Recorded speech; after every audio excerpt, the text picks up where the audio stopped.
In this video, we are going over example number 2 in the lesson 7.3, linear functions.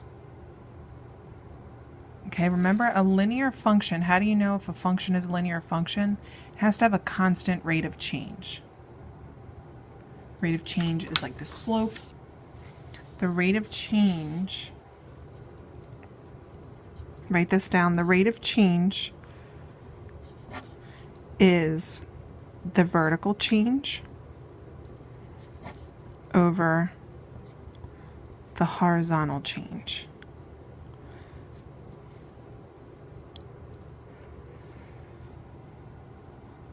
All right, it's like the slope on a graph. It's like the rise over the run. In our objective, it says, I will identify linear functions when given a set of ordered pairs, which is what we did in example number 1. And then the second part of the objective is we're going to identify linear functions when given a table of values. So that's what we're doing here. Example number 2. Does the table of values represent a linear function? Explain why or why not. We know that the rate of change is the vertical change over the horizontal change. Okay. Here I'm going to give it, I have 2 different tables, and the first one is yes, it's going to be represent a linear function, and the second one is going to be a no table. So I'm going to show you both. Another way to think of the rate of change, it's the vertical change over the horizontal change. When you're given a table, the way you know of what the rate of change is, it's the change in output.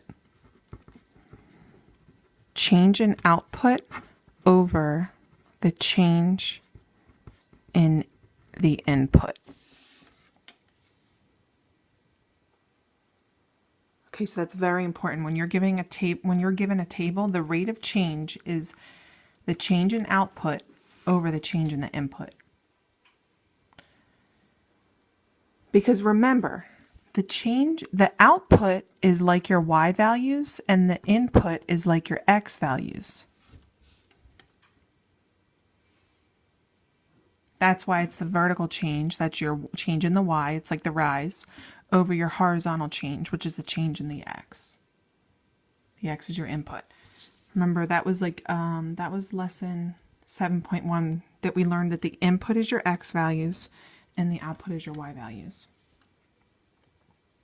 So let's label that on our table. All right, now we have to figure out the change in the input and the change in the output.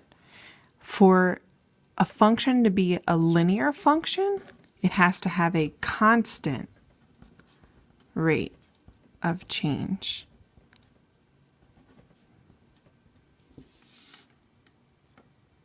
It has to be the same each time. The constant rate of change, meaning the change in output over the change in input, has to be the same.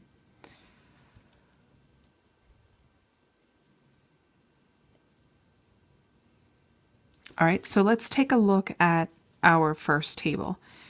We need to find the change in the input and the change in the output. So let's figure out the change in the input. When you go from 2 to 5, the change in the input from here, from the 2 to the 5, is you're adding 3. When you go from 5 to 8, the change there in the input is you're adding 3. When you go from 8 to 11, the change in the input from 8 to 11 is, again, you are adding 3. Then when you go from 11 to 14, the change in the input there is you are adding 3. So if you notice the change in the input, each time you're adding 3. So it looks like the change in the input is constant. It's the same each time plus 3. Let's look at the change in the output though. We have to make sure that it's the same each time.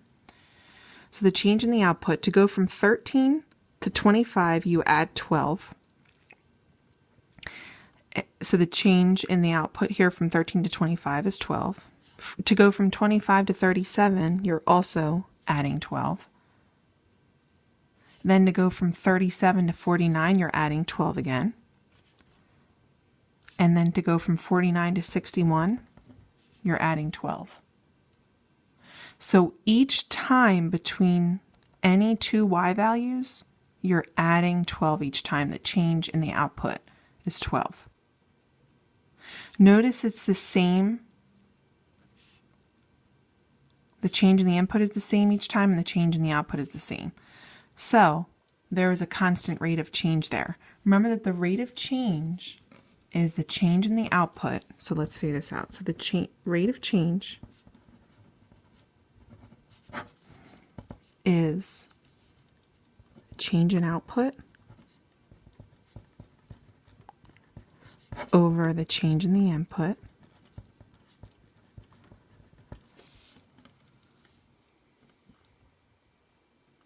all right, and we said our change in the output each time is 12. So it's 12 over, and then the change in the input each time is 3. Well, 12 divided by 3, or 12 over 3, is 4. So does the table value represent a linear function? The answer is yes, because the rate of change is constant. It's 4. All right, we take the change in the output and put it over the change in the input.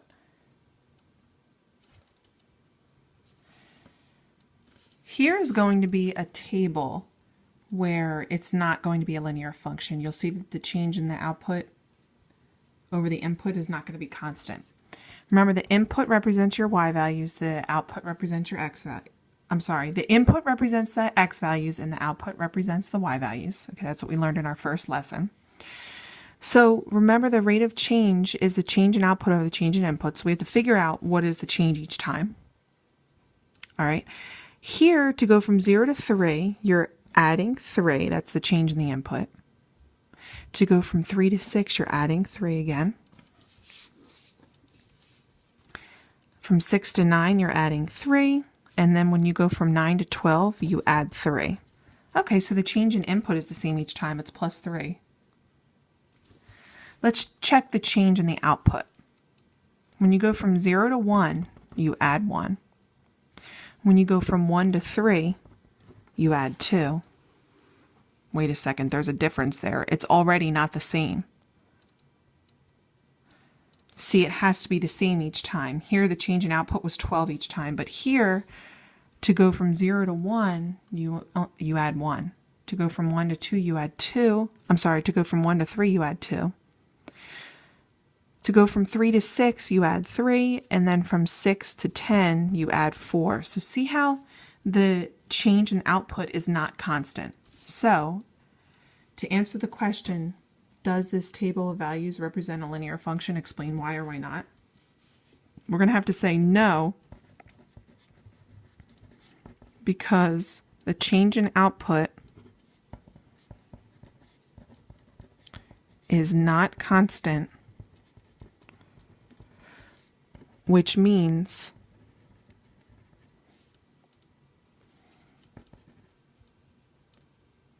the rate of change is not constant.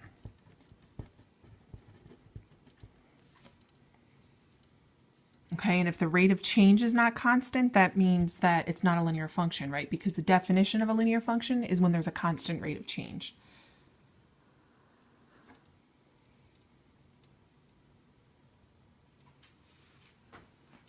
Okay, so make sure that you have all these notes.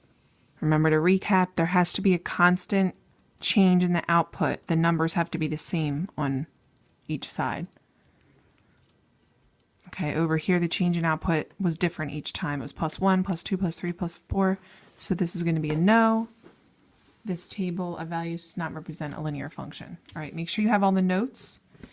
And then you are going to try the got it number 2. Here's your table. You have 2 different tables. And then watch the video to make sure you have the got it correct.